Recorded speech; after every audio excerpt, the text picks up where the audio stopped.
And this is our opportunity. It always was our opportunity, but it is our opportunity.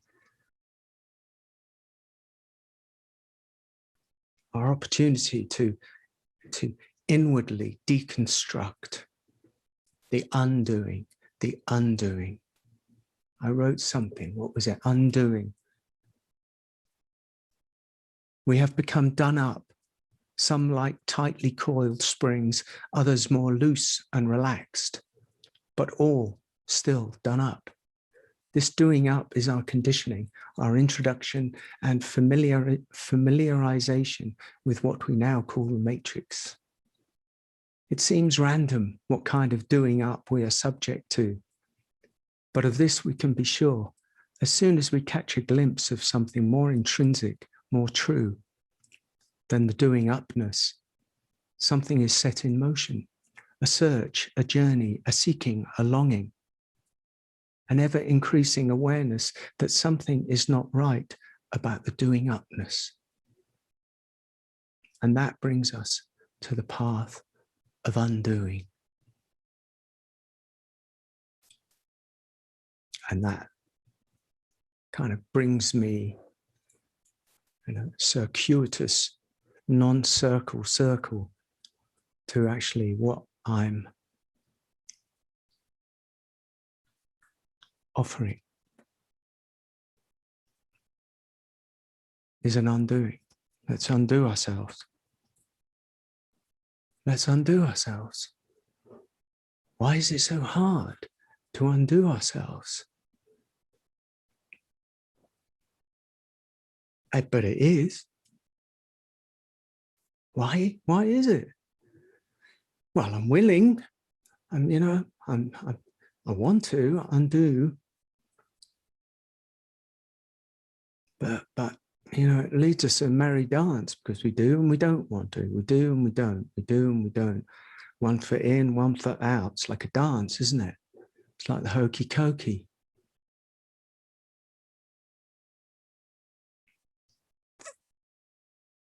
But undo, we must, because the spirituality, that adds another layer or tries to add another layer or, tries to work itself around. I mean, there are lots of spiritual endeavors that add another layer.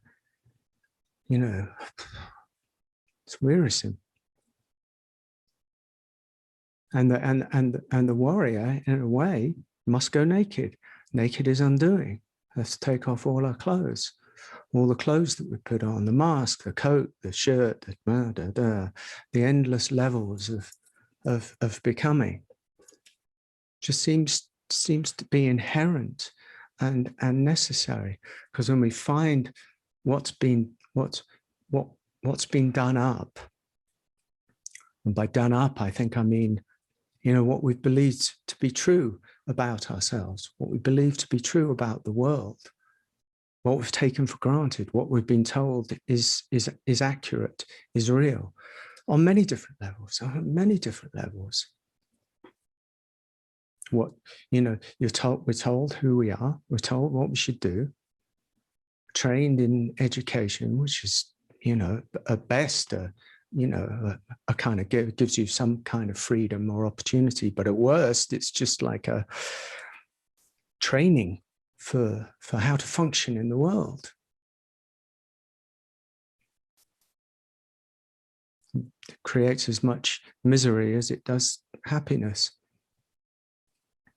But the path of undoing says, well, hold on a minute.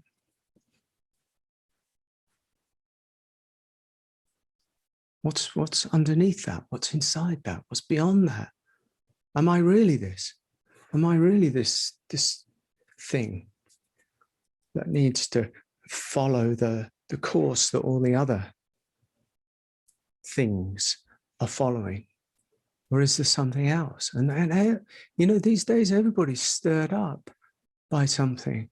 We're stirring. There is a stirring in us, for God's sake. We're magnificent beings beyond our sensory bodies, beyond the limitations, including the sensory bodies. There's nothing inherently wrong or right. There's no morality in this. But there's a recognition that merely functioning in these confines of this thing that we think and have been trained almost to be, there's a discomfort. It's not satisfying. It's not juicy.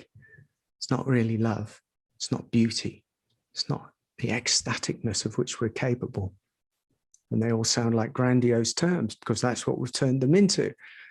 Because actually we've fallen into the trap of conventionality, where anything, anything that presupposes or talks to the wildness of us, the wildness within us, is anathema. Sort of suggests that if we were to touch our wildness or we were to let our wildness loose, then we'd be, a rampaging lunatic or a crazy one, or we'd end up in the mental hospital. Or these are memes. These are belief systems that on investigation are just not true. They're just ideas. We need to taste it, and so the other thing is that we need to taste for ourselves what it means to go beyond, what it means to be outside these memes that we're trapped by, these beliefs that we struggle with so much. Now is the time. Now was always the time, but now is the time when everything is shaking up. Good time to shake up. Good time to dissolve ourselves of realities and beliefs that have actually don't function for us, don't liberate us,